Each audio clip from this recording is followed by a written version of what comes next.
Las piedras gritarán.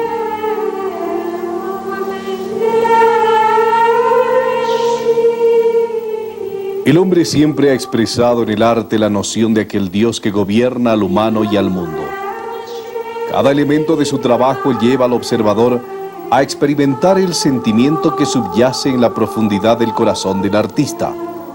Esta emoción no es menos evidente en el arte religioso cristiano, donde hemos visto cómo los grandes maestros han transmitido a través de piedras frías e inanimadas una sensación penetrante y duradera del sufrimiento y muerte de Cristo, además del lacerante dolor de su madre. En el pasado, este sentimiento convergía frecuentemente en las imágenes que todavía se contemplan en iglesias y hogares de personas pías. Sin embargo, en el mundo moderno tan secularizado, muchos de nosotros hemos cuestionado el sentido de estas imágenes religiosas. Para algunos inclusive son residuos de un pasado supersticioso, ídolos insignificantes que se alejan de la palabra de Dios, tal como es entendida en la Sagrada Biblia. Para otros son objetos tangibles y visibles que simbolizan los misterios que subyacen a su fe.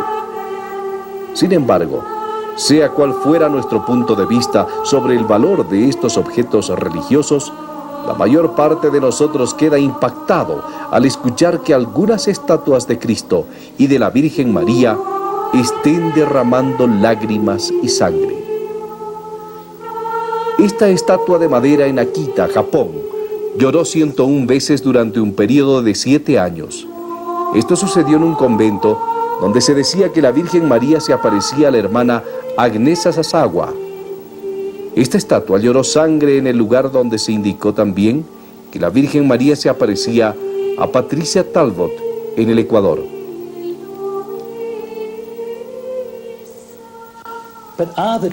¿Pero es la efusión de estas lágrimas el producto de fraudes o artimañas?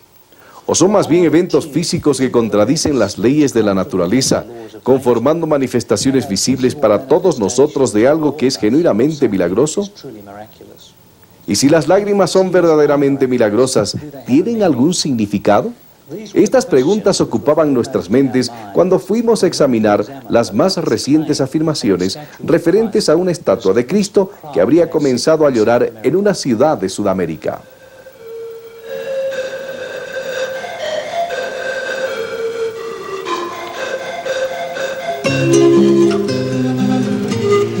La ciudad es Cochabamba, situada en el corazón de Bolivia. Para el visitante, la ciudad se presenta como un sitio de mucho colorido y contraste.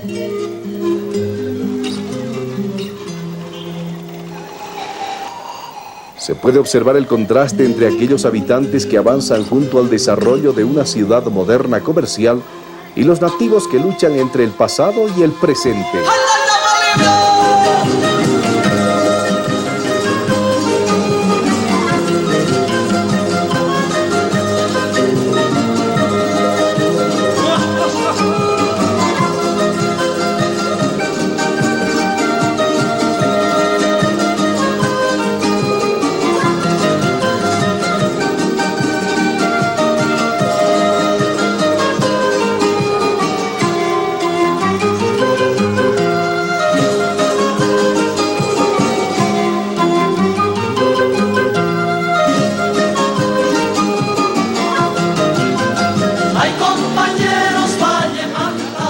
Mientras que el 90% de la población del país es católica, se tiene la impresión que es un grupo menor que practica su fe regularmente.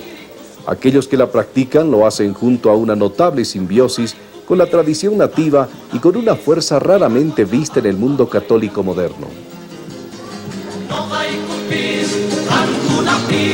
Viva Cochabamba,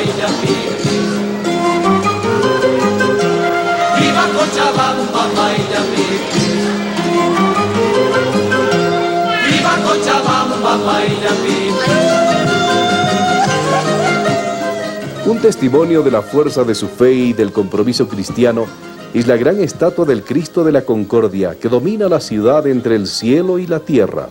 Construida con el aporte voluntario de sus ciudadanos e instituciones locales, este monumento es posiblemente la estatua más grande de su tipo en el mundo. Curiosamente, la residencia de Silvia Arévalo Urquidi queda a los pies de esta gigantesca estatua. En dicho lugar, desde hace bastante tiempo, hay una estatua que dicen llora lágrimas cristalinas y sangre. Luego que los medios de información locales informaron sobre dicho evento, interminables filas de personas visitan la casa de Silvia diariamente, con la esperanza de ver el milagro en primera persona y unirse a los momentos de oración. Silvia, madre de 2 hijos y azafata en la línea aérea nacional, habla de aquellos vacíos en su vida que, en el fondo, fueron el motivo que la impulsaron a adquirir una estatua que, sin saberlo, suscitaría posteriormente tanto interés. La dolorosa pasión de Jesús, en propiciación de nuestros pecados y los del mundo entero, por su condena a muerte. Ten misericordia de nosotros y del mundo entero. Por la cruz que le fue cargada sobre sus espaldas. Entonces yo sentía una especie de como prisa por hacer una especie de oratorio. Oratorio porque yo no me explico, porque yo nunca pensé en tener un oratorio, pero sí quería tener un lugar donde yo pueda estar tranquila. Buscando la imagen, llegué a un lugar, a una tienda que no me gustaba mucho porque no tenía muy bonitas imágenes. Entonces cuando yo entro les pregunto si no tenían otras imágenes fuera de las que tenían en la vidriera.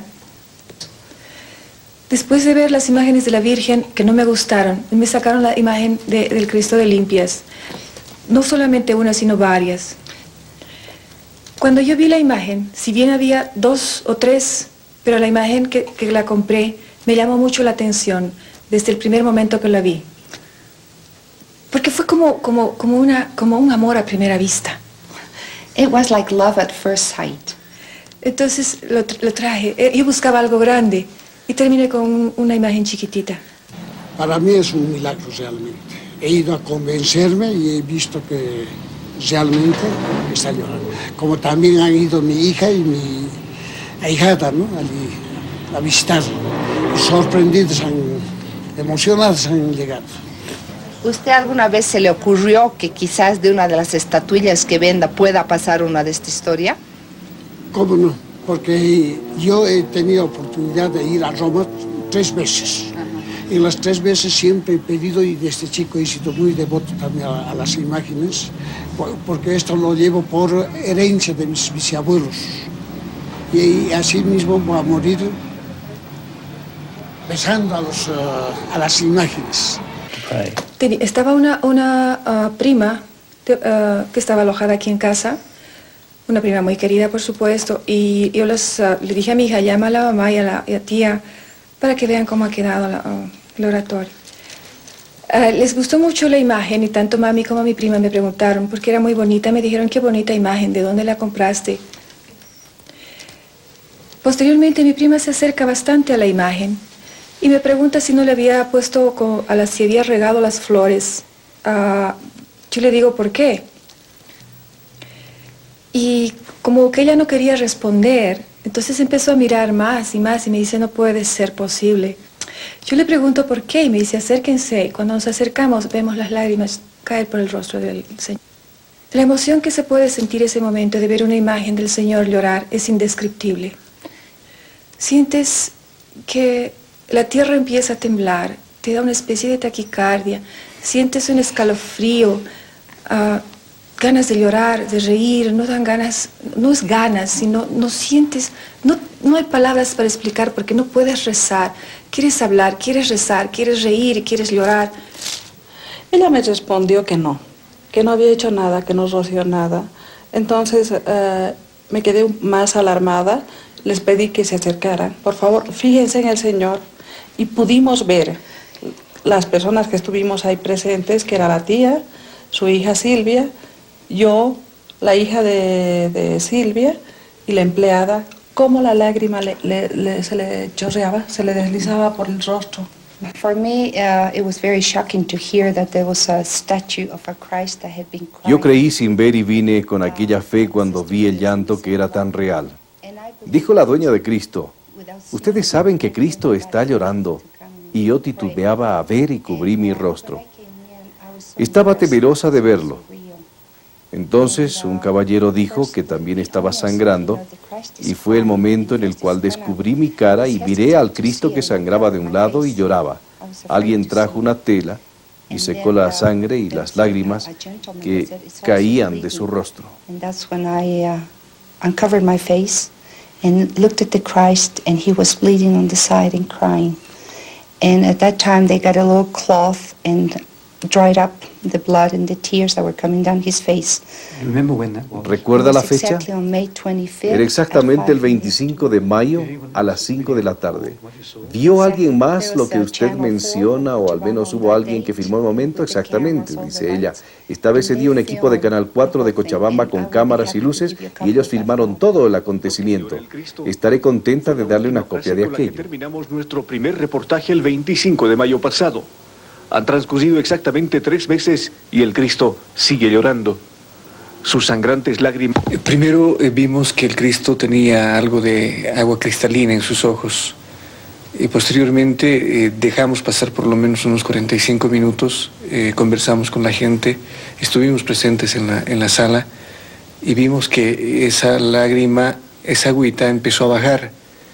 Entonces tomamos una tela, que en el video lo mostramos. Mostramos en el video primero eso, o sea, la filmación con el trapito con cristalino, no era sangre. Pasaron otra media hora aproximadamente y vimos que otra lágrima se llenó en el ojo izquierdo. Entonces yo tomé otro trapito, que es este, puse el trapito en la cara de Cristo y salió así, era sangre. Eran 3 manchas. 1, 2 y otra 3, era el trapito más largo. Compartimos porque vinimos 2 personas a filmar ese día.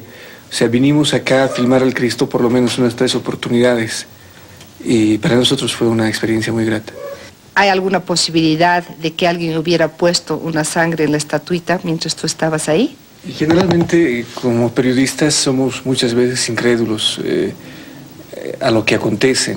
Somos insensibles incluso en algunos momentos. En ese instante debo reconocerlo yo personalmente, que pensé que no era real, pensé que algo estaba preparado, pero estuve más presente aquí, estuve yo presente como hora y media, nadie podía ponerle nada al Cristo y empezó a llorar. El doctor Ricardo Castañón Gómez, psicólogo clínico, con un extenso conocimiento sobre las relaciones entre el cerebro y el comportamiento humano, ha estudiado muchas personas que afirmaban tener apariciones de Jesús y de María.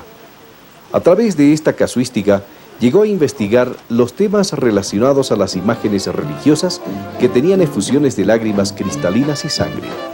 Yo acompañé al doctor Castañón Gómez a la ciudad de Nueva Orleans, en los Estados Unidos, donde él tenía la intención de hacer analizar las muestras de sangre que había obtenido en una de las efusiones de este busto de Cristo en Sudamérica. Primero, él me narró sobre cómo es que se vio ocupado en este caso. Era la primera semana de abril, me dijo, cuando el señor Carlos Canelas me llamó desde Cochabamba, una ciudad situada en el corazón de Bolivia, a 400 kilómetros de la ciudad de La Paz, para comunicarme que en este lugar había una imagen que estaba llorando sangre. Me confirmó que él había visto el evento, por lo que decidí efectuar un primer viaje de reconocimiento el día 5 de abril de 1995. Luego retorné a la sede de mis funciones porque tenía otros compromisos profesionales. Vi el momento en el cual la sangre salía de su ojo izquierdo.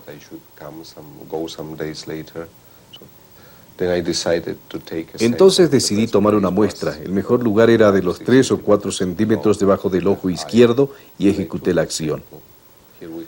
Aquí tenemos uno de los algodones con indicios de sangre, pero estoy en grado de afirmar que tomé la muestra personalmente y la vi, la espesa lágrima de sangre. ¿Vio usted sangre en otro lugar del rostro? Sí. Sangre fresca vi en el lugar donde estuvo la muestra. Las partes donde mayormente se observa la efusión de sangre es la frente y el rostro, sin olvidar la sangre que ha llegado hasta los pliegues de su ropa, que naturalmente ya estaba coagulada cuando visité el lugar. ¿Y la muestra que usted tuvo la intención de hacer estudiar o que ya ha estudiado, de qué parte de la imagen fue obtenida? Bueno, la primera que le mostré es una de aquellas que tomé del ojo izquierdo. La segunda parte es interesante porque esta sustancia se coaguló conformando costras, muy especialmente en la frente. Tengo fotografías donde podré mostrarle luego el lugar preciso de donde obtuve una costra. La verdad es que uno de los doctores del laboratorio me sugirió que tomase alguna costra y aquí está.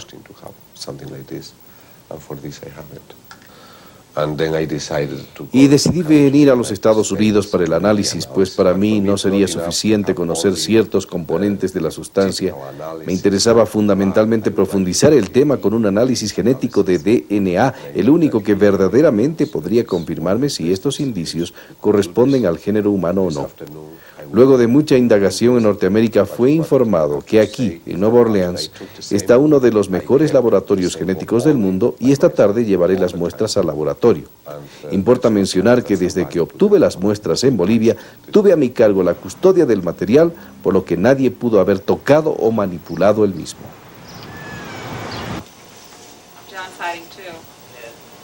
El doctor Castañón entregó formalmente los indicios para el análisis respectivo. A fin de realizar una investigación a ciegas, no se avisó a los expertos del laboratorio que la muestra provenía de una estatua de yeso. Los especímenes fueron numerados y clasificados simplemente como supuestas manchas de sangre.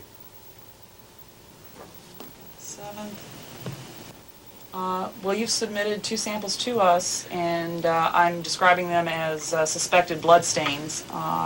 What we will do is take a cutting from each of these. Lo que haremos, dice ella, son cortes de cada una de las manchas y las colocaremos en un tubo de prueba. Se solubilizarán y cuantificaremos la tasa de DNA con un sistema que es específico para seres humanos y ello nos dirá si el indicio es humano o no. Si es humano, nos dirá qué cantidad de información genética existe y eso nos sugerirá cuánto podemos usar en nuestros análisis. Si la cantidad de DNA presente es la adecuada, podremos seguir con nuestros estudios con la tecnología PCR, lo que nos permitirá obtener un perfil de la cadena genética humana, en el caso que lo sea, obviamente. Cuando concluyeron los análisis, retornamos a filmar sus resultados. Y entonces fuimos adelante y amplificamos las muestras, dice ella, para registros humanos específicos de DNA. Era bastante débil, pero ciertamente amplificó. Se le pregunta si esto le indicaba de que la muestra es humana. Responde que sí, correcto. Así que yo pienso que usted tiene una muestra de código genético humano proveniente de sangre porque el análisis salió positivo a sangre. Yo no sé sobre el caso suyo, así que no sé el sentido que usted le dé a esta información.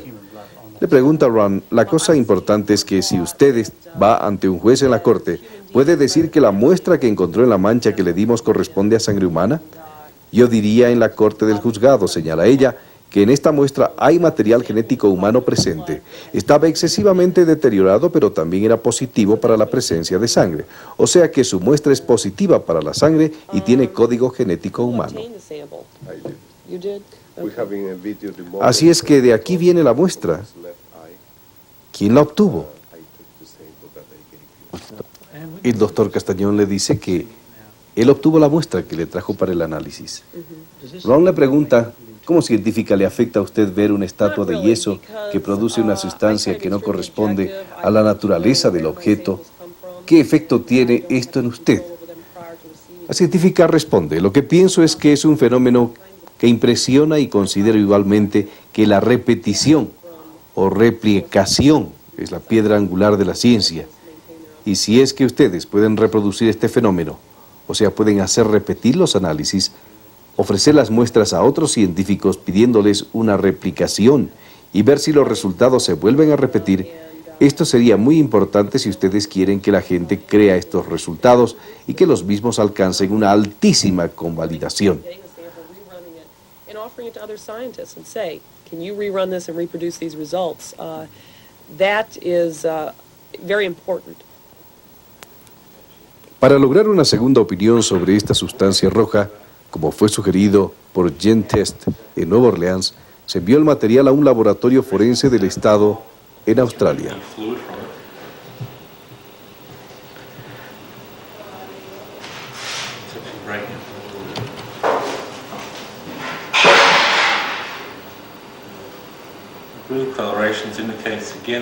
La coloración azul es extremadamente intensa, indica que la sustancia ciertamente se supone que podría ser sangre. Lo que ahora la muestra requiere es análisis ulterior.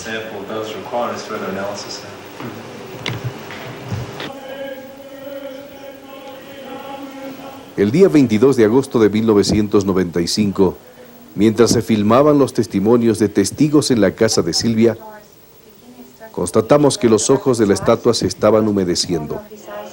Posteriormente, nuestra cámara filmó este extraordinario acontecimiento. Si ustedes observan atentamente ahora, verán cómo una lágrima justamente a un par de centímetros del ojo derecho desciende hacia la mejilla.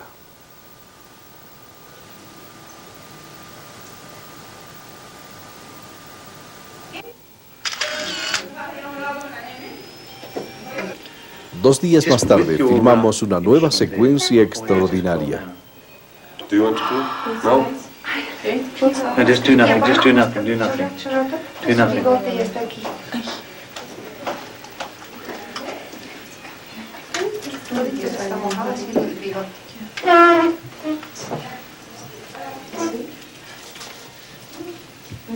You have here also. Sure. Oh, here, that's a lot. Here you have it. Maybe, I am afraid it will fall. Okay, do it now then. Do it now.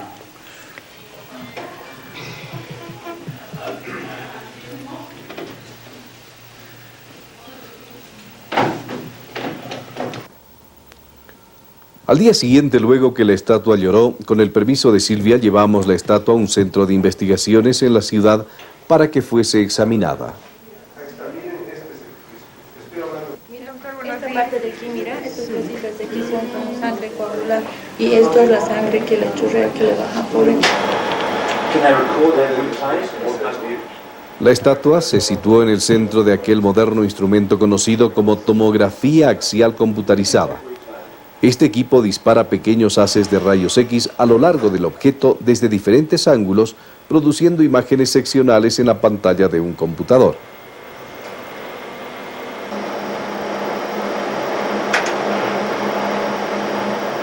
En este caso, los cortes coronales realizados posibilitan identificar cada componente del objeto, aunque fuera de dimensiones milimétricas. El estudio entonces serviría para observar si en la estatua existieran canales, agujeros, puntos o mecanismos que pudieran causar las efusiones de lágrimas y sangre. El resultado final expuesto en el Centro Scanner Cochabamba puso en evidencia que el busto de yeso tenía externamente una construcción sólida, sin orificios o sistemas extraños a una imagen, y por dentro se constató que era absolutamente hueca. No habían líquidos ni mecanismos internos en su interior. Si hubieran existido fisuras o ingenios de alguna naturaleza, inclusive de dimensiones más delgadas que un cabello, el instrumento tomográfico las habría identificado. Ron pregunta, anoche vimos que de los ojos de esta imagen salía una sustancia. ¿Podría usted explicarnos por qué ha sucedido? La respuesta no, no puedo.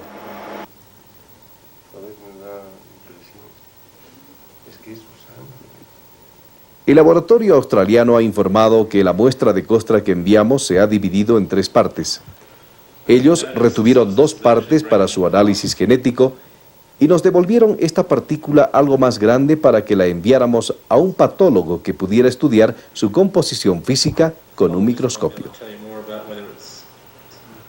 Se entregó esta parte de la costra para el análisis pertinente al Departamento de Medicina Forense del Westmead Hospital en Sydney, Australia. Nosotros esperábamos que la muestra tuviera tejido o células sanguíneas, en cuanto la otra parte de la muestra había superado la prueba de análisis presunto de sangre en el otro laboratorio forense. El doctor John Walker, un experto en la estructura de células no humanas en el hospital y alguien que no sabía absolutamente nada sobre la proveniencia de la costra, nos sorprendió con este resultado.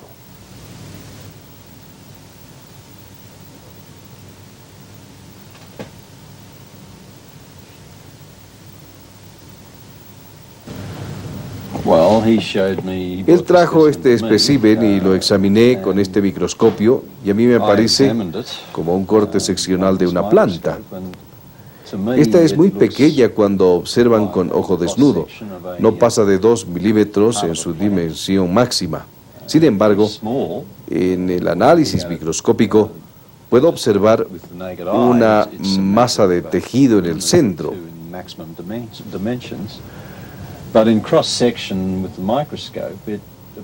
Este campo púrpura, que es muy pequeño, es un cúmulo de células vegetales. Poseen paredes que conforman celdas con paredes muy gruesas y en su conjunto conforman el típico tejido de una planta.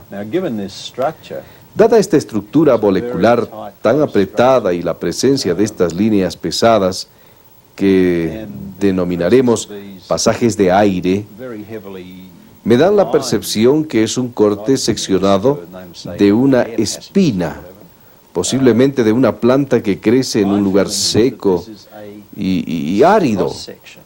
Por eso, en su estructura se observa un sistema que previene en todo lo posible que este tejido de la planta pierda líquido.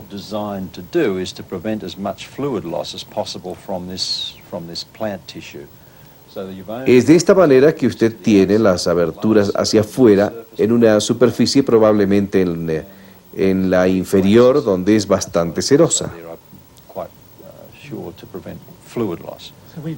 Ron pregunta, cuando usted habla de espina, ¿a qué se refiere? Bueno, me refiero precisamente a una espina.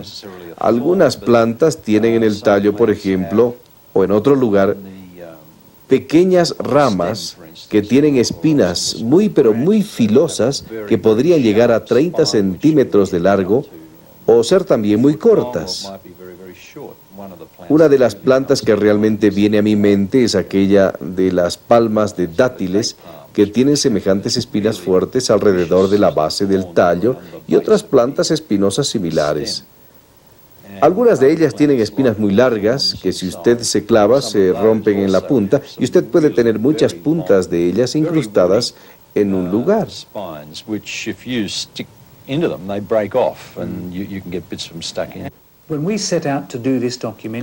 Cuando nosotros planeamos realizar este documental, decidimos examinar la estatua y la sangre que salía de ella. Pero jamás pensamos o esperábamos que en el curso de los exámenes se llegara a encontrar una diminuta parte de una espina incrustada en la costra de sangre.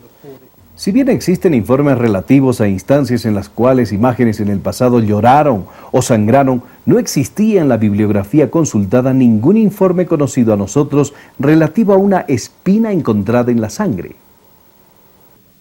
El Dr. Walker describió aquello que él vio bajo el microscopio como la punta de una espina del tipo visto en palmeras específicas o arbustos espinosos. Tenemos la impresión que, sin reparar en ello, él estaba describiendo algo de las espinas que formaban parte de la corona de espinas de Cristo. Y en igual forma, era una coincidencia que el profesor Castañón Gómez tome para el examen una costra que tenía nada menos que espina dentro de las muchas costras que se podían observar en la frente de la imagen. El asunto de la espina permanecerá como un misterio, tanto como el misterio de la estatua que llora y sangra. ¿Es correcto decir que sus resultados coinciden con los obtenidos por los laboratorios genéticos de GenTest en Nueva Orleans? Eso es perfectamente correcto, responde. Ellos detectaron casi exactamente aquello que nosotros encontramos, con la excepción de que nuestros resultados son algo más intensos que los de ellos. Pero usted puede afirmar, preguntan, que encontró una muestra de material genético de idéntica intensidad que ellos en ambas muestras que usted tuvo la oportunidad de analizar. Responde, los resultados que yo obtuve y los resultados que ellos lograron de acuerdo al documento recibido por el laboratorio americano ciertamente coinciden con lo nuestro. Pero si la conclusión es exactamente la misma que usted encontró, ¿qué diría? Diría que ustedes tienen resultados muy valiosos y que si esto es replicable o sea que se puede reproducir es creíble. ¿Qué es creíble? Preguntamos. Que la muestra que yo analicé y quien sea que también la analizó es de origen humano. Si Siendo este el caso, ¿no piensa usted, pregunta Ron, que es bastante sorprendente que la ciencia obtenga sangre de origen humano de una estatua de yeso? Anne responde, bien, yo pienso que eso es admirable, así que es mejor que si usted empiece a hablar con un teólogo al respecto. El hecho de una estatua que llora tiene que tener un significado. Si proviene de Dios, hay un mensaje. ¿Dónde se encuentra el mensaje?, preguntamos. En las Escrituras. En el libro de Lucas, capítulo 19, se encuentra una lectura que ciertamente es muy cercana a esto. Yo considero que esta es una afirmación de contenido profético que hizo Jesús y se refiere a eventos y fenómenos de este tipo. Empieza la lectura con el versículo 35. Llevaron pues el burrito a Jesús y le echaron sus capas encima para que Jesús montara. A medida que avanzaba, la gente extendía sus mantos sobre el camino. Al acercarse a la bajada del Cerro de los Olivos, la multitud de sus seguidores, llenos de alegría, se pusieron a alabar a Dios a voz en cuello por todos los milagros que habían visto. Y decían, bendito el que viene, el Rey en nombre del Señor, paz en el cielo y gloria en lo más alto de los cielos. Algunos fariseos que se encontraban entre la gente dijeron a Jesús, Maestro, reprende a tus seguidores. Pero él contestó, yo les digo que si mis seguidores se callan, las piedras gritarán. Master, reprove your disciples. But he answered, I tell you, if these keep silence, the stones will cry out. En nuestro tiempo los humanos no están alabando a Dios, no lo reconocen, tampoco su bondad hacia el mundo. En efecto, alejándose de Él cada día, ignoran más a Dios. Estamos disminuyendo nuestra inteligencia y nuestros corazones, permitiendo que sean ahora las piedras que proclamen aquello que nosotros no proclamamos. Pienso que esto lo dijo Jesús para nuestros tiempos y estimo que este es el mensaje de las estatuas que lloran y sangran. Ellas están haciendo el trabajo que nosotros deberíamos hacer, proclamar a Dios en el mundo, la realidad de Dios, de lo sobrenatural. Nosotros no lo estamos haciendo, evidentemente. Bueno, la sangre más bien es un signo entre los cristianos de salvación, porque hemos sido liberados, salvados por la sangre de Cristo, que ha derramado en la cruz por todos los hombres, ¿no? Pero, sin embargo, puede ser que también Cristo pues vuelva a derramar sangre, y como que en el sacrificio de la misa se renueva el sacrificio de la cruz, y por eso mismo la sangre tiene un gran significado para nosotros. Luego de haber recibido el resultado de las investigaciones efectuadas por los científicos del Grupo Internacional para la Paz, el día 30 de septiembre de 1995, la Comisión Teológica de Estudio, presidida por el señor arzobispo de Cochabamba, Monseñor René Fernández, emitió un comunicado oficial autorizando la veneración de la imagen del Cristo sangrante y dictando las normas de dicha devoción. El día 2 de abril de 1996, el mismo arzobispo consagró la capilla dedicada a esta imagen, hoy conocida como el Señor de las Lágrimas de San Pedro. Están agobiando a la humanidad entera. No pienso que tengamos una explicación científica para esto. Podemos hacer muchas especulaciones al respecto. Tal vez exista alguien que tenga la capacidad de explicar estos acontecimientos, pero la pregunta es, ¿por qué ahora y en tantos países? ¿Por qué en cuadros santos y estatuas santas? ¿Por qué no sangran las estatuas de los héroes de las naciones en cada país? Jamás vi, por ejemplo, sangrar estatua alguna de Winston Churchill o Thomas Jefferson. Yo lo vi y mi fe se ha fortalecido y me siento más cerca de Dios y me considero muy afortunada por haber tenido la oportunidad de ver, pese a que es una de las cosas más tristes que he visto, verlo llorar, sangrar. Pero me siento feliz de haber tenido esta experiencia. Por lo que he visto en otra gente y en algunas personas que vienen a la casa y cambian, uno puede ver sus ojos al entrar y el modo en el que salen. Y para mí es difícil porque cada vez que yo me acerco más, me doy cuenta que no estoy suficientemente cerca y que hay demasiado todavía por hacer y eso me asusta. of my world, and scares me, you know. So huge. Que a medida que va pasando el tiempo, yo recién me doy dando cuenta qué fue lo que el Señor quiso decirme desde un principio. Repito misericordia con mucha frecuencia, porque es muy importante para mí que Él me haya dado una oportunidad de descubrirlo en esta vida. Para el pueblo de Bolivia, estos eventos extraordinarios son vistos como un signo muy fuerte de la especial presencia de Cristo en ese país. Para el resto del mundo, el significado de las lágrimas tal vez sea visto en el simbolismo que contiene la historia misma.